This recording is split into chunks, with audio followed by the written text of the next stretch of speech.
6:30 in the morning, and it was brusque and to the point.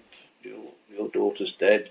She's been murdered, and then really it was a question of just ascertaining how genuine that call was. And fortunately, I managed to jot the number down correctly because I was in a very confused state.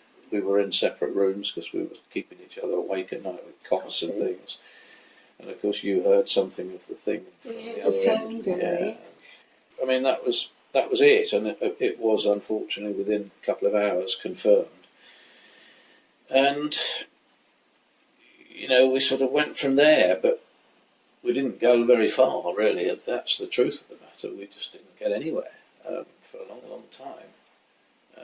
The case itself was, it was a farce, and it didn't really even resemble a court case, did it? When you see some of the stuff on the TV and what have you, it was nothing like a proper trial, and there were 225 scheduled hearings at the end when they suspended it.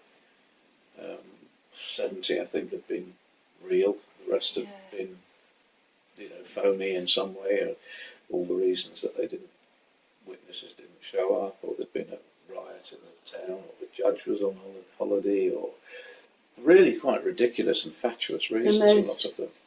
I can just say the most ridiculous of all was we went into the courtroom and the judge is sitting behind a long table, and Richard DeWitt at one end and petty criminals at the other end, and he was conducting two trials simultaneously, with the petty criminal here and Richard DeWitt here. Unbelievable. It just made me see red, but you can do nothing. And it was there was no security. Anyone could walk in and out of the courtroom. Yeah. It was crazy. We ended up talking with him, didn't we? Cause I talked to him a few times. We met him, and we actually sat Shook on the our prison bus with him, didn't we? I really did not do this thing. I know he looked me in the eye twice and said that. And me. And so, in a way, to me, unfortunately, I'd rather not have had that relationship. I'd rather not have met him. So would I.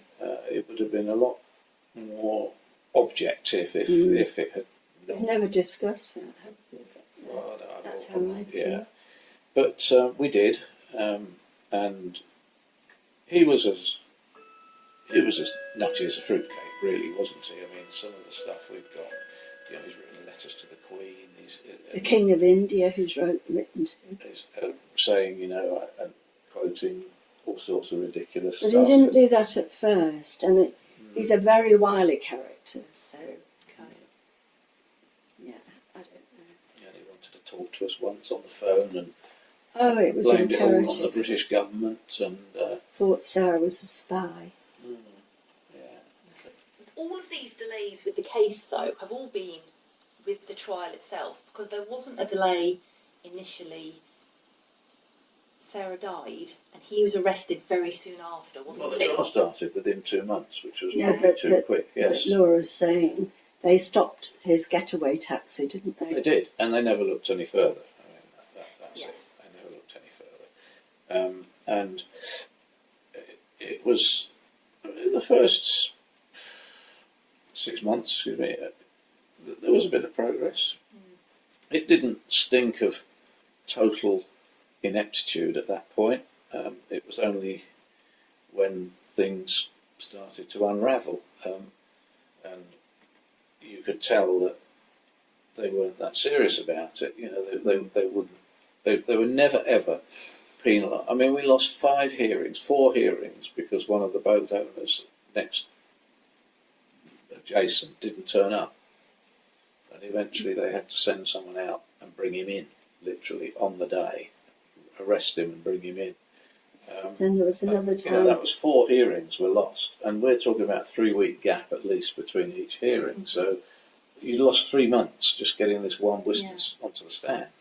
But that was another time when the judge scheduled the next hearing, and then the judge took holiday then.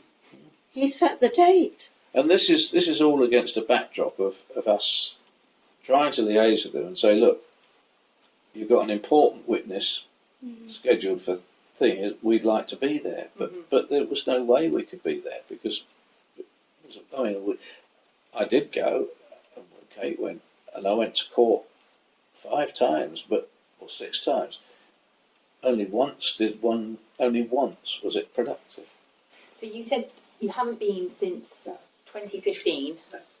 and you don't envisage going No, again. it's not safe. It's not. The British government had strongly advises against any British national travelling to that.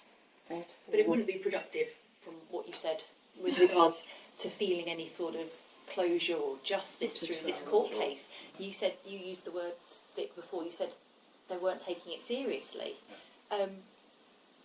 Could there be anything more serious than a murder trial? A case involving... Not to us. Yeah.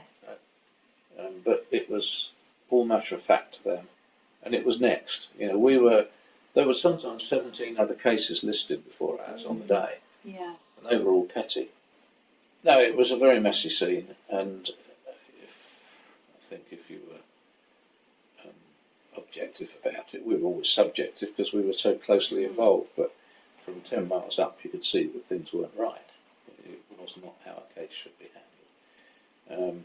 And then of course there were all the firing of the defence counsels and him trying to represent himself, and then all sorts of things, so many things. There was an earthquake, stopped it once, bad weather, stopped it again. There were serious floods, do you remember? Serious, videotape and everything of the forensic was washed away, allegedly. Yeah. We did actually find it in the end, strange to say, but I don't think it was ever admitted in court. So the case is currently in suspended, Yes. and Richard DeWitt remains in prison in Srinagar. As we understand it at this point. That was the last. And with concerns over his mental stability, his mental health. Yeah, I think there's been queries over that since day one. He's not a well man. He might not survive much longer. You never know. I don't know what effect that would have. I don't think he's well physically either. No, that's it. So, there's nothing we can report on the trial that hasn't already been said, because really we've almost ripped that trial off. We don't even think about it now. It's never going to reach a conclusion, that trial. How do you feel about that, though? Because there's lots of talk, isn't there, about a sense of closure and a sense of justice when you've been the victim of a crime, particularly one as heinous as this. Do you feel like you need the trial to conclude, or...? Well, we're in a situation today where there's things we can't talk about. Right, yeah. It's like an elephant in the room. We can't. And really, we just cannot talk about that today. Okay. Or at least I don't think we can. I don't know. But one thing we can talk about is Sarah. Yeah. So, 10 years, she was your only daughter? Yes. And the youngest of your children, is that right? Yeah. Youngest of 5. She was a delight, yeah. And I think that's something, actually, I didn't know Sarah, but I remember when the news broke about her death, it was like an outpouring, wasn't it, of love for Sarah. There seemed to be positivity still That's true. around her, even Still though it is. was such a tragic way to lose her life. Only a couple of days ago, a lady came over to me, stranger, and she said, "You're Kate Groves, aren't you?" And I thought, I know what's coming. And I said, "Yes, I am." And she said, "I just want you to know that I did write to you." And I said, "Well, I'm so sorry if I didn't reply." And she said, "Oh, no." She said, "I just want you to know that I think of you very often." 600 letters in a box somewhere. Yeah. And people come up to me quite regularly. The weirdest one was when Guernsey were playing Jersey at rugby. And this was here at in Guernsey and Foots Lane, and the absolutely rampant Jersey supporter, absolutely almost to the point of being a hooligan. And he was, everything Jersey did, and everything Guernsey did was boo and God knows what. And then came to the end of the game, he saw me and he came over and he did what that lady did, and he was so, commiserations, because through, and that's where you get both islands. Yeah, definitely. And that really has helped, because it's actually as well known in Jersey as it is here. Which is a nice kind of feeling. It's nice that it's not purely local. It would have been nice, I don't like the word nice, but it would have been good along the way to have managed to get it onto it. We tried to get it onto a bigger platform. We could not raise these guys, Sky News. We couldn't get, National Panorama, any of this stuff. We couldn't get anyone involved. The only ones that supported us slightly were ITV Granada, didn't they?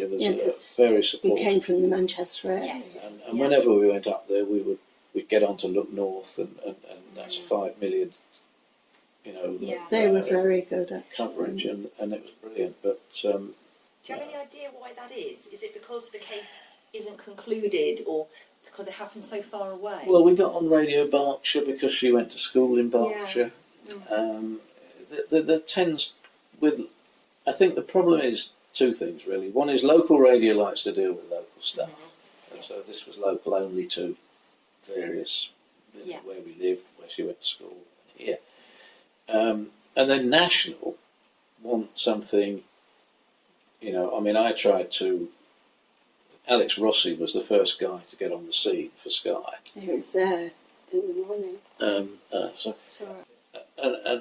I tried, because I had his phone number, and I talked to him a couple of times, and I tried to get it elevated, but I never got it through. No.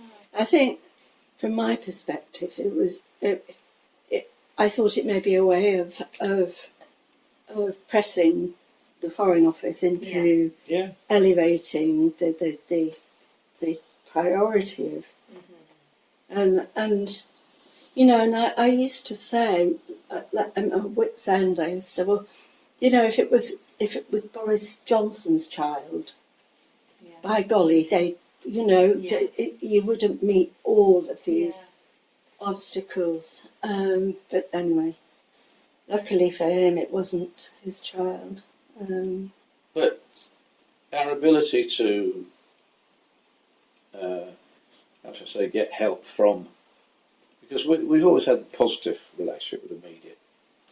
It's never been antagonistic in any way at all. So all of you here. We felt able to call on them in a I don't mean this in a naive way, but in a friendly way to say, we kind of need a bit of help here, and your help would be. But it never ever came. It never came. But we'll see. Who knows? But I do hope we can talk to you again very soon. I do. Yeah, because we don't want this. We don't want this. How should I say? We don't want this to go on where really there is no conclusion. We want a conclusion, and we want to be able to share it, don't we? There's resolution, yes, and we were saying earlier, or I was saying that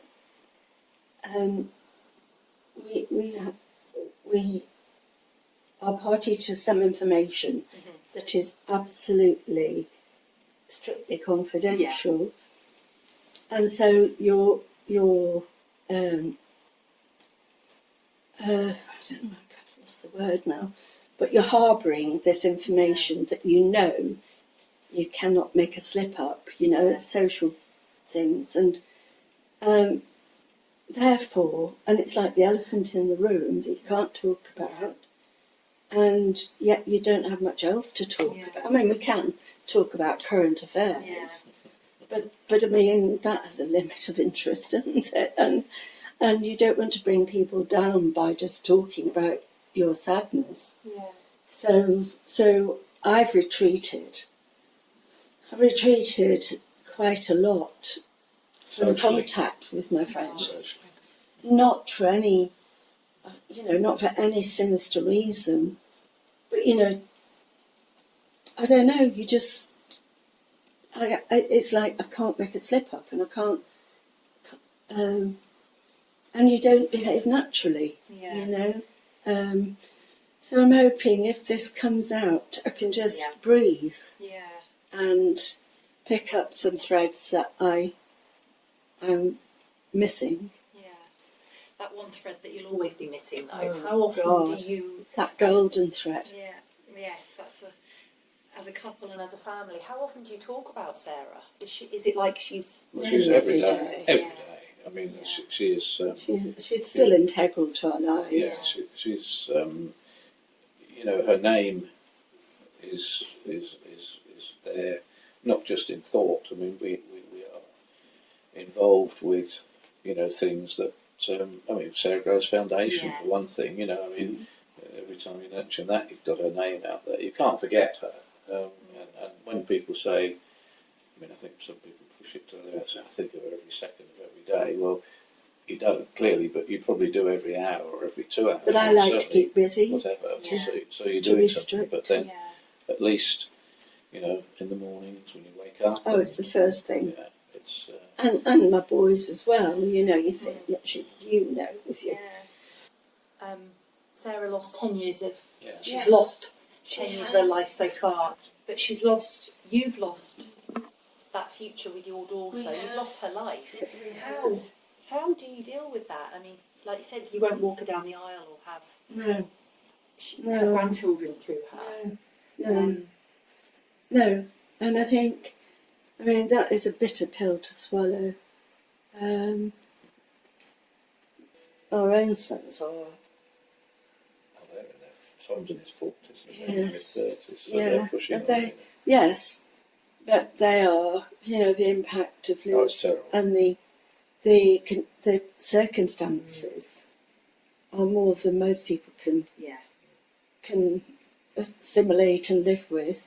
And then we have Isabel and Lucy. They are profoundly damaged by it. Because how old? They're your granddaughters, so they were very young when they Well, lost their four, auntie. four. They were. Do they remember her? Oh gosh, yes. Yeah. They adored her. And what we've been trying to do is protect them from any unexpected stuff that comes out, and social media, it's not easy.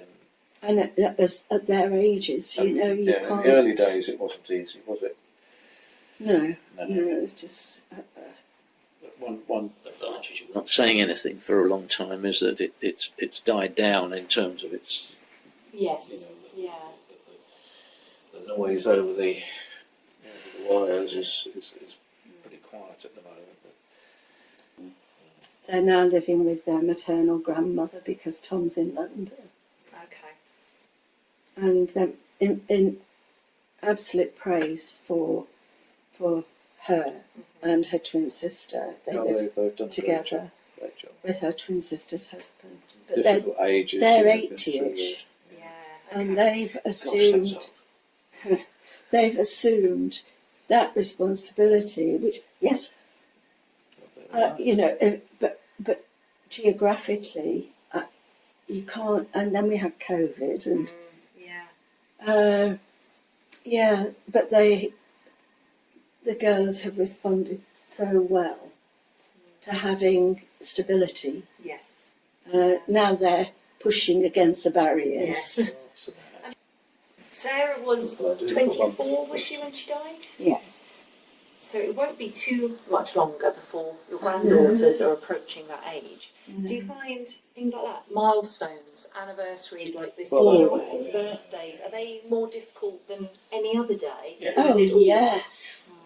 Yeah, and the anniversaries, we've traditionally, we just quietly remember her, and we do it in our own way. Yeah. Her birthday is a different thing. I used to gather her friends, some of her friends around, and they stayed close. And because it's the 10th, her 10th anniversary, she would have been 35 this year. Yeah. And so I thought, I would do something. to commemorate that, you know, have, whatever we do. Yeah. Well, it's learning as we go, aren't we? Just learning as we go. It's not a situation you would have ever thought you'd have to No, learn but your way Laura, through, is it? that is my exact point. No one thinks it will ever Yes. happen to them. Yeah. Just no. It happens to other people, Yeah. not to us. But not that you'd wish it on anyone. No. And as I said this morning, I'm patently aware there are other parents on the island who've lost. Yeah, not just on the island, but just Well, generally. everywhere. But you know, we're not. I, you know, my heart goes out to them because it's no less painful for them. No, but it's just different. You know, the sympathy vote and all the rest of it, we're not looking any more than anyone else. But what we do have that no one else has is a 10-year wait and a 10-year battle that wears you down, that dominates your life, that probably stops you from. I mean, even on holidays now, isn't it, Katie? The last Never two stopped. holidays, The calls went all the way were on through the a cruise. holiday. We were going through the Caribbean only 2 weeks ago, and it was non-stop with a 9.5-hour difference to India, which made it very tricky. Yeah. And we had that every day, didn't we? In that Yeah, those you last then 5 days of that. Every time you're on red alert. Yeah. Anyway. You mentioned before the Sarah Groves Foundation. Yeah. You achieved some wonderful things through the Sarah Groves Foundation. Are there any highlights from that for you? Well, they're wonderful legacies, aren't they, for Sarah?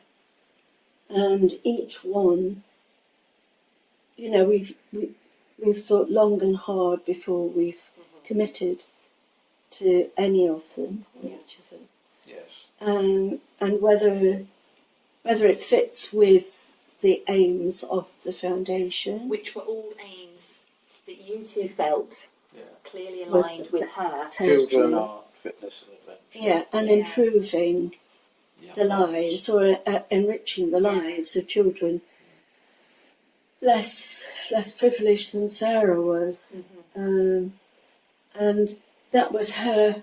That her life was about that. Her life. I could tell you, I could tell you so many stories where if she's found someone crying, in the ladies' loos or something, or somebody sitting in a shop doorway in the early hours of Sunday morning, and she sat with him. I know the lad. He was suicidal at the time. He was suicidal, and then she sat with somebody on the harbour wall who was suicidal. I mean, these are just things that we're saying to you. We haven't said to anyone else, but that's the sort of girl she was. Yeah. And unfortunately, when she went to India against my better judgment, and my close friends tried to persuade her that it was ill-advised, but she'd had her heart broken here. And she said, I just have to go, I've just got to go. Please don't try and stop me, Mummy. And what do you know what I mean? When you're 24, you think... It was the original trip. I had no She qualms had her about it. It plans. was a very nicely planned trip, and other people were involved. She had arranged with Sarah Griffith, who was bridge to. She was going to go to a little school that Sarah had helped in Sri Lanka, and she was going to work there. And those plans, we thought we could plot as we're going along, not legislating for this horrific thing. But when she went to Goa, she wanted to go to an ashram to improve her yoga skills, learn more. And while she was there, if she saw someone without a jacket or somebody who looked as if they hadn't eaten for a while, she would take them some food, she'd buy them a jacket. But that attracted the wrong attention. The foundation has been so well aligned with some of the things that she was involved with. I believe there was an investment in the school Did you go? Was it when you climbed Kilimanjaro? Yeah. You, Yeah, we that's went to, right. Yeah. I went to a school in Ghani. Yeah, Lovely, and I'd love to go back. Actually, there's a plaque you've got there. some film footage Yeah, of I'd it. love to. I'd love to go back. The there. children, and yeah. they haven't got 2 pennies, you know, Yeah. but they're Oh, pure God, white little shirts, they blouses. go to school immaculate. They set off about 6 o'clock in the morning. I know, they've got to walk all the way home. Absolutely stunning example of you know, Excuse me, Laura. honest society. Really, very honest society. Terrific, actually. I learned a lot from that. And most of the investments through the foundation have been in Guernsey, is that right? Yes. I mean, you have to only That's look the at only the overseas library. one we've done, actually. Oh, right, okay. Yeah. But But- you only have to look at the library, Oh, isn't it lovely? and it's got Sarah's Name. legacy. Yeah, It her has. legacy there. It has. Yeah. And then the education centre at Victoria Moore Garden that's due to open. Yes. Yeah, that's going to be That's very going to be a Sarah Groves good. Yeah, this art Foundation. thing up Mansell Street, it absolutely amazing. Is that the kind of thing that you think Sarah would have Oh, liked? she just yeah. loved it. Because she was an artist. She was is that an right? artist. Yeah, there's a room with her name on there as well, and with a With the portrait Sarah painted Groves on it. Foundation. Wow, okay. But she loved art, and she won the art prize at school. She went to Chelsea College of Art. College of Art, and it's her room, her allocated space, or the space allocated to the foundation is for children, and it's decked out so appropriately. Yeah. And one of Sarah's closest friends, who's also an artist, she's going to do a portrait of Sarah. And initially, David was going to appoint Dmitri, I think it is. It is doing. He was going to appoint him as the portrait painter, and I ventured to say, do you have a strong opinion on this? Or how would you feel if Sarah's closest friend, and one of his closest friends, did the portrait? He said, perfect, because Yeah. she would know the character. Yeah, Dimitri was a bit nervous about it. Yeah. Yeah. He didn't know. He felt he didn't know Sarah. And well he also enough to- doesn't do portraits. No. And Yeah. So, But to have that link then with one of her I know. friends painting it, I know. yeah, that I would make know. it more special It's- to know that through your personal and very public tragedy, as you said before, it's Sarah's legacy through her name, isn't it? Yes. You've been able to support these projects that you feel Yes. she would have Oh, she been in would. support of herself. She'd be, Yeah. in common parlance now, she'd have been blown away. Yeah, She would and I think we're planning in the She would future have, to. and I'm sure she smiles Yeah. sometimes. We're planning in the future to try and get a message out about the safety aspects of travelling on your own and getting a message through to young And people not- generally. yeah. And, Don't trust people, because being in Guernsey, it's a sheltered environment, isn't it?